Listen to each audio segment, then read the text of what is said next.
लेकिन अब सारे हिंदू और सभी सनातनी अब अमर्यादित होकर के उस बांध को तोड़ते हुए भारत और बांग्लादेश की सीमा को तोड़ करके और फिर जा करके उसे भी अखंड भारत में उसे भी विलय करने का अब काम अब हिंदू और सारे सनातनी करेंगे। जो बांग्लादेशी घुसपैठियां भारत में रह रहा है, पहले उसको टोकेंगे, फिर उसको रोकेंगे, फिर ठोकने का काम करेंगे। मैं पुनः यह बड़ी जिम्मेदारी के साथ मैं कहना चाहूंगा और ये अब चेतावनी है।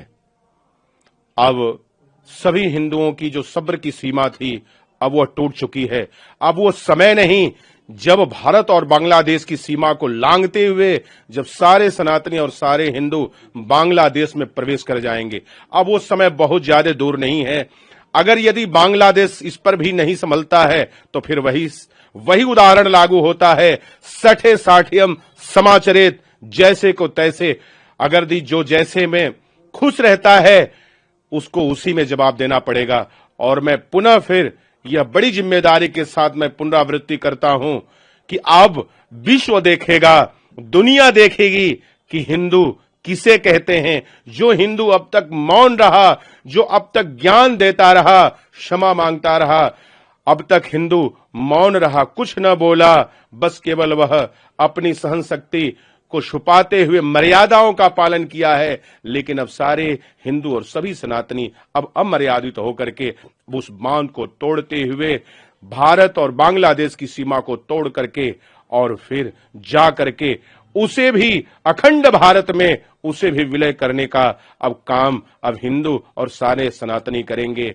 अगर यदि यूनिट सरकार इस पर ध्यान नहीं दे रही है तो बस अब यही एक अंतिम उपाय अब हिंदुओं के पास बचा हुआ है। संख्या बढ़ रही लगातार, कितनी संख्या हो गई महाराज जी लगातार हिंदुओं पर? जी बिल्कुल, न्यूज सोशल मीडिया प्लेटफॉर्म के माध्यम से देखा जा रहा है कि ये ऐसे असंवेदनशील ये लोग हैं। अरे कहते हैं कि आतंकवादियों का और जिहादियों का, कट्टरपंथियों का कोई नाम नहीं होता। अरे ये लोग क्या बात करेंगे। ये कहीं भी जाएंगे, कहीं भी विश्व के कोने में जाएंगे तो शक और संशय की दृष्टि से देखे जाएंगे। हिंदू भारत नहीं अपितु विश्व के किसी भी कोने पे जाएगा तो सम्माननीय और आदरणीय, यह पूजनीय और उस नजरों से देखा जाएगा जो सदैव सम्माननीय रहेगा। ये क्या बात करेंगे। ये वो लोग हैं जिनके अंदर इंसानियत और मानवता के प्रति इतनी असंवेदनशीलता है।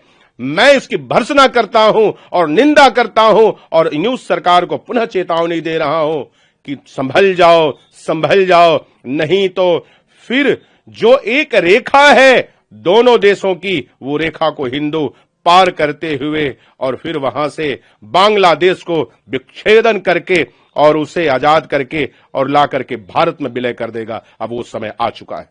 जिस तरह से बांग्लादेश में वहां के अल्पसंख्यक हिंदुओं को नित्य निरंतर प्रताड़ना दिया जा रहा है, मारा जा रहा है, फिर एक हिंदू की हत्या हुई है, अत्यंत निंदनीय है, दुखद है। जितना भी इसकी निंदा की जाए उतना कम है। जोर जुर्म की चक्कर में संघर्ष हमारा नारा है। जो हमसे टकराएगा चूर चूर हो जाएगा। मैं संपूर्ण हिंदू जनमानस से निवेदन करूंगा, अब ऐसा प्रताड़ना सहने की आवश्यकता नहीं है, क्योंकि हिंदू एक ऐसा कौम है जो सर्वे भवन्तु सुखिना की बात करता है। अब हम लोग अत्याचार नहीं सहेंगे। देश के यशस्वी प्रधानमंत्री से मैं मांग करूंगा, कब तक आप अल्पसंख्यक हिंदुओं की प्रताड़ना सहते रहेंगे। राफेल और ब्रह्मोस तेजस की आवश्यकता है। बांग्लादेश को भारत में विलय करने की आवश्यकता है। जिस तरह से हमने बांग्लादेश को जो है पाकिस्तान से अलग करके एक जो है देश बनाने का काम किया था, आज वह पूरा समय आ गया कि बांग्लादेश को भारत में विलय करने का। किसी भी अल्पसंख्यक हिंदुओं को प्रताड़ना नहीं सहेंगे। जो बांग्लादेशी घुसपैठियां भारत में रह रहा है, पहले उसको टोकेंगे, फिर उसको रोकेंगे, फिर ठोकने का काम करेंगे। किसी भी अत्याचार का जो है प्रतिकार करूंगा। किसी भी क्रिया का प्रतिक्रिया होता है, कंटके नैव कंटकम। ऐसे जल्लाद आतंकवाद जो है, ऐसे आतंकवादियों को मिट्टी में जो है मिलाने का काम करूंगा।